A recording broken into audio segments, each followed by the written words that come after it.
तो बेटा last video में जो हमारी बात चल रही थी वो चल रही थी लीनियर सर्च के ऊपर। ठीक है। उसके बाद से अभी मैंने जो आप लोगों को वीडियो दिखाई है वो मैंने आप लोगों को दिखाई है बाइनरी सर्च के ऊपर। ठीक है। बाइनरी सर्च मैंने एक्सप्लेन कर दिया इसीलिए ताकि आपको समझ आ जाए। अब इस बाइनरी सर्च के कोड के बाद अब इसका हम क्या डिस्कस करेंगे बेटा? पाइथन कोड डिस्कस करेंगे। सही है, ताकि हर चीज जो है वो आपको इसकी क्लियर हो जाए। ठीक है। तो पाइथन में आप कैसे जो है ना वो इम्प्लीमेंटेशन करते हैं, इसको जरा हमने जो है वो कवर करते हुए चलते हैं। ठीक है। तो ये वीडियोस भी मौजूद है, यहाँ से भी आप लोग देख लीजिएगा, हेल्प ले लीजिएगा। और बाकी मैं अब यहाँ आपको कोड चला के दिखा देता हूँ कि ये मैंने कोड किया था लास्ट। ठीक है बेटा, ये कोड मैंने किया था आप लोगों का, जो मैंने अभी सूडो कोड आपको एक्सप्लेन किया। अब मैं पाइथन कोड बेटा आपको चला के दिखा देता हूँ ताकि आपको आइडिया हो जाए कि कैसे पाइथन के अंदर जो है वो आप बाइनरी सर्च के कोड को बना सकते हैं। सबसे पहला काम आपने को मैंने अभी जो लास्ट वीडियो आपने देखी है, लास्ट लेक्चर जो हम डिस्कस कर रहे थे, मैंने आप लोगों को बताया कि ये चीज याद रखें कि जब भी आप बेटा अप्लाई कर रहे हैं binary search, keep in mind data must be sorted. अगर आपका डाटा सॉर्टेड नहीं है तो इसका मतलब ये कि डाटा प्रॉपरली सर्च नहीं हो सकेगा। ठीक है। तो पहली चीज तो आपने ये बड़ी बात क्लियर करनी है कि data must be sorted in an specific, in an order, ताकि आपके लिए डाटा को, टॉपिक को, वैल्यू को सर्च करना क्या हो जाए, आसान हो जाए। चले अब जरा जल्दी से अब हम बात को आगे लेके चलते हैं। और यहाँ पर हेडिंग डाल लेते हैं बाइनरी सर्च, बल्कि एक नया कोड ले लेते हैं, बाइनरी सर्च।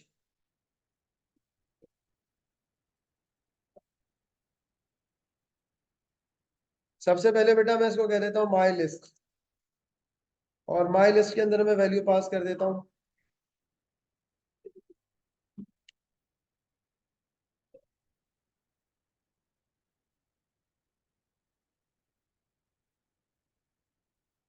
कितनी वैल्यूज हो गई? 1 2 3 4 5 6 7 8 9 10। ठीक है बेटा। अब मैं सबसे पहले क्या करने जा रहा हूँ, मैं यूजर से वैल्यूज पूछने जा रहा हूँ कि वो वैल्यूज जो है वो क्या सर्च करने वाला है। तो हमने लिखा search value is equal to I N T. उसके बाद बेटा आपने इनपुट करके क्या लिख दिया? Enter value you want to search. ठीक हो गई बेटा बात?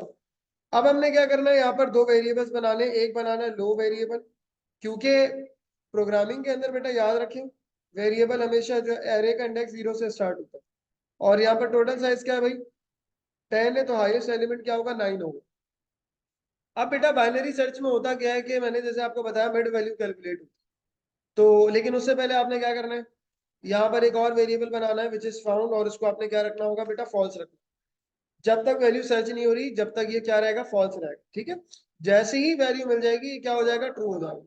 अब वाइल का लूप चलाते हैं। वाइल का लूप बेटा जब तक चलेगा जब तक वैल्यू क्या है सर? फॉल्स के बराबर है। ठीक है। एंड एंड जो आपका लोअर है वो क्या है सर? Lower then high. ठीक है। तो या तो हायर लोअर के बराबर हो जाएगा, लोअर हायर के बराबर हो जाए तो कोड क्या हो जाएगा? रुक जाए। फिर आपने एक वेरिएबल बनाना बेटा which is called mid. Mid कैसे कैलकुलेट होगा? मिड कैलकुलेट होगा बेटा लो प्लस हाई, और इसको आपने बेटा 2 से डिवाइड करके, डिवाइडेड बाय 2, और डबल ब्रैकेट लगाना हो, डबल लगाना हो। इससे क्या होगा? ये होल नंबर में आ जाएगा। सही है, डिव वाला आंसर देगा ये। अगर मैं इसको स्लैश 1 लगाऊंगा बेटा तो ये डिव वाला आंसर नहीं देगा। फिर ये 3 पॉइंट, अगर जैसे मिसाल के तौर पे 7 से डिवाइड हो रहा है 2, तो इंडेक्स एरे मिड वैल्यू क्या आ जाएगी? 3.5 आ जाएगी। तो 3.5 तो एरे की वैल्यू पोजीशन होती नहीं है। तो बेटा क्या करना पड़ेगा? डबल स्लैश लगाना पड़ेगा। नाउ अब आप लगाएंगे इफ सर्च वैल्यू बराबर हो जाती है बेटा किसके? बराबर हो जाती है माई लिस्ट, और यहाँ पर आप क्या लिख देंगे? मिड के। अगर ये वैल्यू बेटा बराबर हो जाती है तो देन आपने क्या करना है?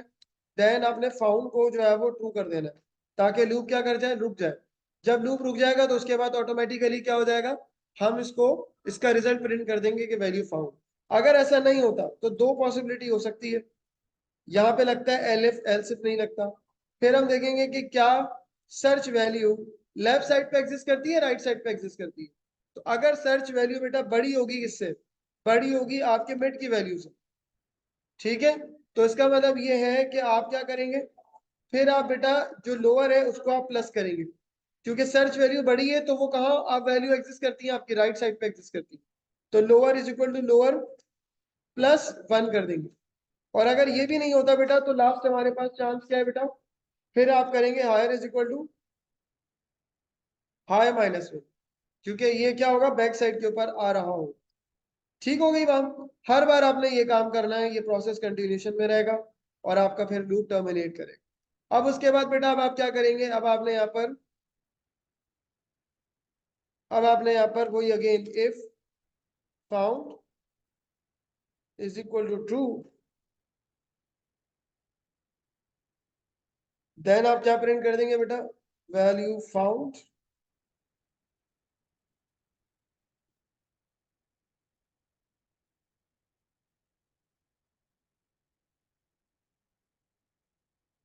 Value not found. ठीक है बेटा, सही बेटा। तो अब जरा इस कोड को चला के देखते हैं डिफरेंट वैल्यूज के साथ कि ये वैल्यूज काम कर रही हैं या नहीं कर रही। तो लेट सपोज हम ये कहते हैं बेटा कि हम 11 सर्च करते हैं, पहली वैल्यू सर्च करते हैं। अच्छा, इसमें एक छोटी चीज चेंजेस मैंने किए थे, इसको हटा दें आप। कोड को दोबारा चलाएं सर। ठीक है, 11 वैल्यू फाउंड। फिर दोबारा से चलाते हैं बेटा, 36 वैल्यू नॉट फाउंड। वाई? अच्छा, हमने ये छोटे से चेंजेस किया था ना, वो शायद इसकी वजह से कर रहा होगा। 36, हाँ वैल्यू अभी भी नॉट फाउंड है भाई, Y?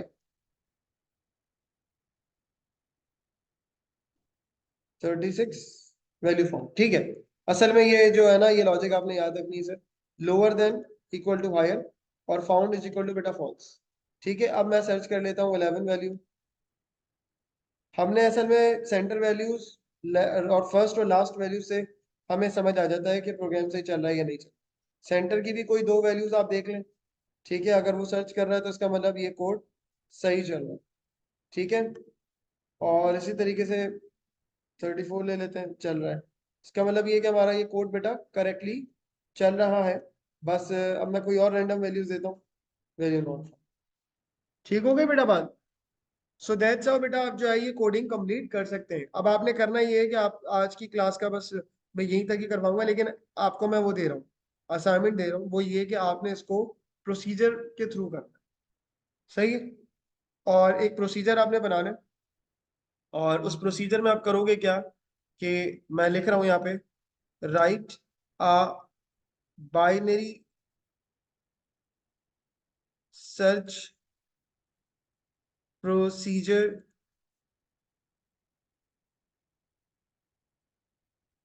that accept search value through parameters. Parameters के थ्रू आपने बेटा क्या करना है, सर्च वैल्यू रिसीव करनी है। ठीक है, find find that search value in an in a global array, जिसको हम बोलेंगे माय रिकॉर्ड। सही है, और माय रिकॉर्ड के अंदर जो वैल्यू सेव होंगी वो यूजर गिवन वैल्यूज होंगी। ठीक है, वो भी आपने काम करना, और वो ग्लोबल एरे होगा बेटा। ठीक है जी, वो यूजर जो भी देगा वो हम रख लेंगे। इसकी रेंज में बता देता हूँ कितने एलिमेंट्स होंगे इसके अंदर। इसके अंदर बेटा 10 एलिमेंट्स होंगे। ठीक है, अच्छा, माय रिकॉर्ड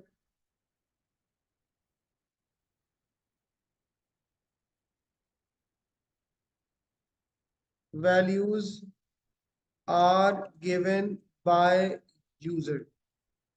ठीक हो गई बेटा। ठीक है, एंड सर्च वैल्यू भी आपने यही काम करना है। Search value is also given by user, ये भी यूजर ही क्या करेगा बेटा, इनपुट करेगा। अच्छा, एक और चीज इसमें आपने नोट करनी है, ये आपको असाइनमेंट दे रहा हूं मैं, नेक्स्ट वीडियो को मैं रिकॉर्ड भी कर लूंगा, लेकिन ये कि पहले आप करके लेकर आएंगे, ठीक है। तो आपने एक बाइनरी सर्च का प्रोसीजर लिखना है, ये वैल्यू एक्सेप्ट करेगा। अच्छा, बल्कि इसको प्रोसीजर नहीं फंक्शन बोल दें, फंक्शन इसलिए बोल दें क्योंकि ये वैल्यू हम रिटर्न करा लेते हैं फिर फंक्शन से ना, ठीक है। बाइनरी सर्च का आपने एक फंक्शन लिखना है जो वैल्यू एक्सेप्ट करेगा, पैरामीटर के थ्रू फाइंड करेगा बेटा ग्लोबल एरे के अंदर वो वैल्यू है या नहीं, और ग्लोबल एरे क्या होगा, ये यूजर गिवन होगा जो आपने पहले टॉप पे रखा हो। फिर आपने सर्च करना होगा जो पैरामीटर में वैल्यू आई है वो एरे के अंदर मौजूद है या नहीं, ठीक है। Binary search function will return true और फॉल्स, क्या रिटर्न करेगा बेटा, ट्रू या फॉल्स रिटर्न। समझ आ गई बेटा मेरी बात, चल बस ये हम आज की क्लास में रखेंगे, और नेक्स्ट क्लास में फिर हमने यहीं से बात को कंटिन्यू करना है।